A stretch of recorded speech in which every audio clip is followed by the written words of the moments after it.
Hey guys, what's up? It's me, Thomas. Today we're back here with SCP Explained. Today, well, this one might make some flat earthers, because we got SCP-8001 The Edge of the World. So apparently, yeah, the world's got an edge. Not sure where, but I don't know. I mean, we all know the Earth's round, but I guess here, it's flat. Oh boy. Well, anywho, let's check it out. Be sure to subscribe for more. Hope you enjoy. Here we go. Agent Friedrichsen stared at the edge in disbelief, uncertain what the nodding, twisting feeling playing havoc with his stomach was. Awe, admiration, abject terror. Maybe it was just run-of-the-mill confusion as to how something like this could even exist. Sure, the world as he knew it was far more expansive than anyone knew, unless they also happened to work for the Foundation. But even with the wealth of anomalies running around, the Earth was still ultimately finite. Not just its resources, but its space, its contents. All the people and places and terrifying monsters that could fit onto one planet had a limit. There'd be a stop to it, a maximum capacity, an edge to the world. And if you gaze long enough into an abyss, the abyss will gaze back into you. Dr. Mann's voice should have startled Friedrichsen, the way it cut through the contemplative silence. But despite his ominous words, it was just nice to hear someone say something, anything, while standing at the edge. Nietzsche said that. The Foundation doctor half chuckled, leaning gently with both hands on his cane. Always feels very applicable whenever I come back here.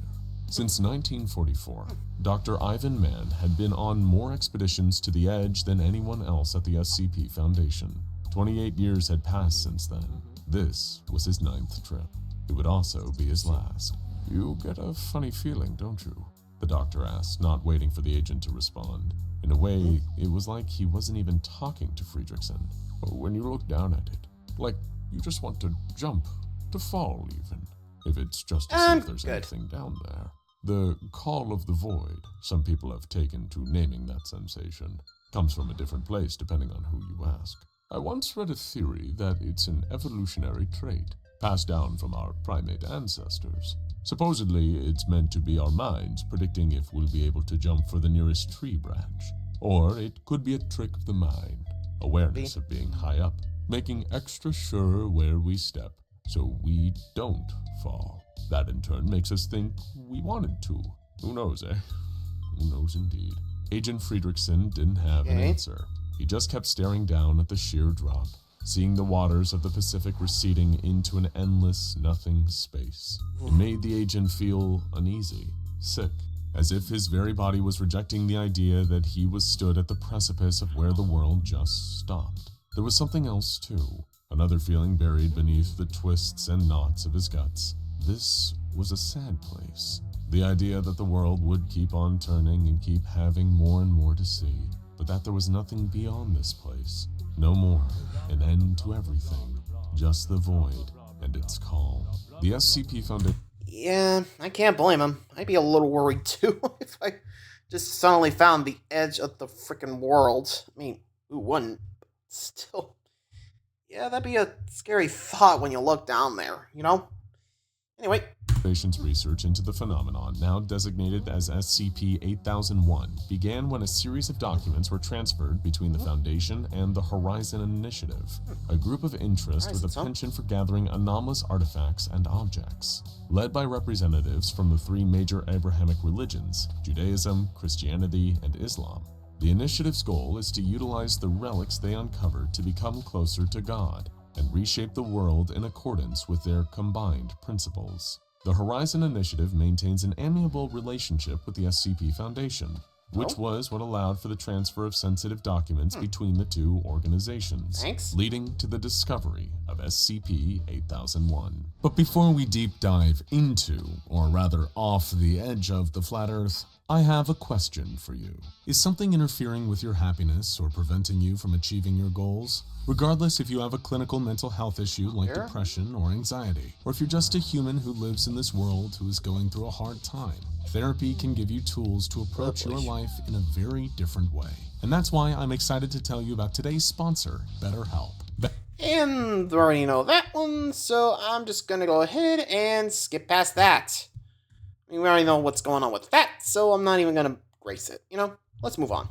insane Flat Earth SCP discovery. This particular piece of evidence that drew the Foundation's attention was a detailed sea chart created by one Boris Kozlov, a Russian seafarer and engineer born in 1845. The chart itself contained a detailed description of a place that, according to all known records, shouldn't have existed, somewhere that couldn't possibly exist. Throughout human history, the existence of SCP-8001 was thought to have been debunked entirely, since the scientific proof for the spherical shape of the Earth has existed since as early as the 5th century BCE, back during the days of ancient Greece. Despite the Earth's circumference being calculated by Eratosthenes back in the 240 BCE, there has long been numerous fringe groups that still believe the erroneous claim that the world is a flat surface. There even exist debunked accounts from historical explorers who claim to have discovered the edge surrounding the circumference of the world. To be clear, the existence of SCP-8001 doesn't disprove the literal centuries worth of well-documented evidence about the shape of the planet.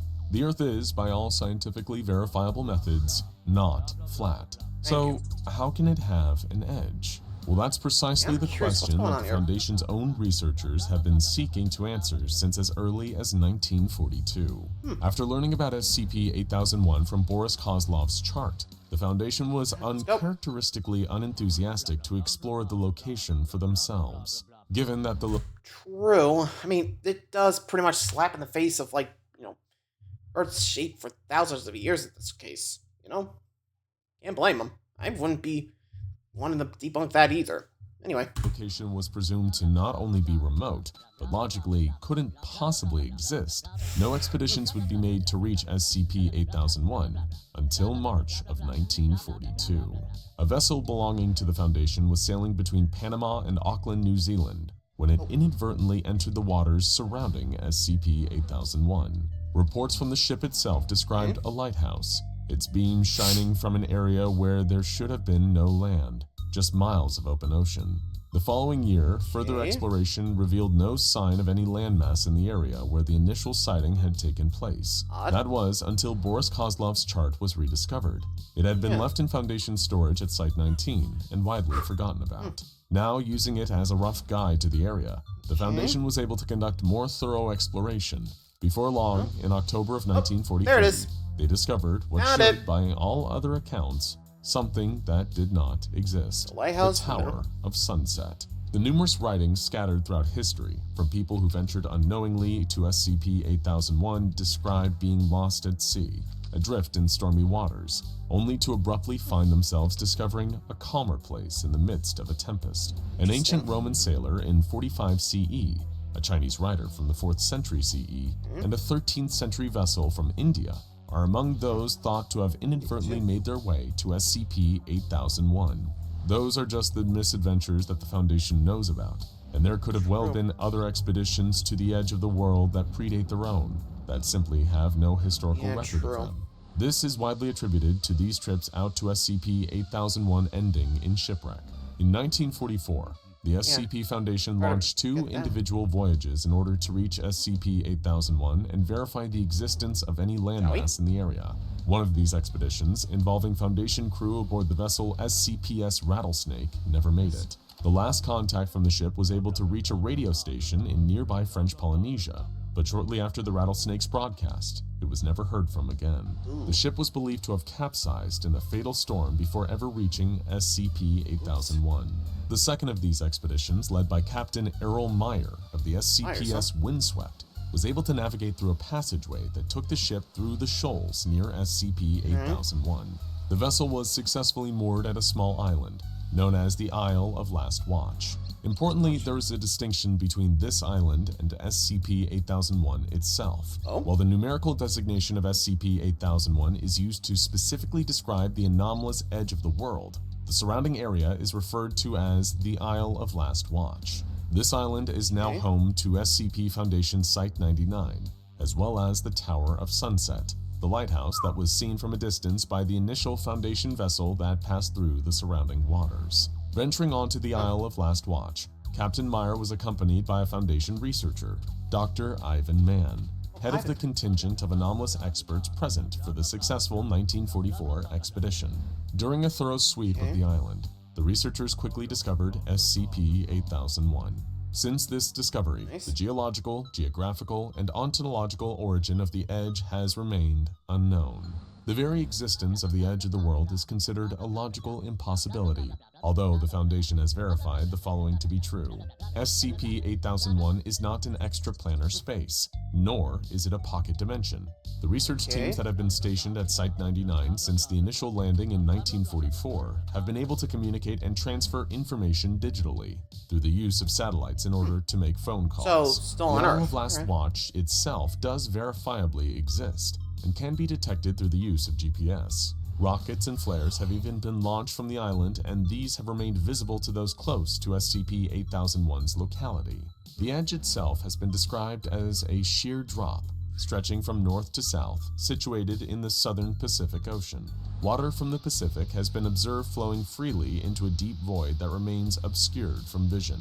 Attempting to get any closer to SCP-8001, especially by boat, is extremely hazardous. Unless they are following a specifically charted course through the series of nearby shoals that break up the water's flow, it can be very easy for vessels to get swept up by the rapidly moving currents and carried over the Edge. However, provided they are able to maneuver safely through the shoals, ships will arrive safely at a sheltered bay on the far reaches of the Isle of Last Watch. Vessels will be... Yeesh.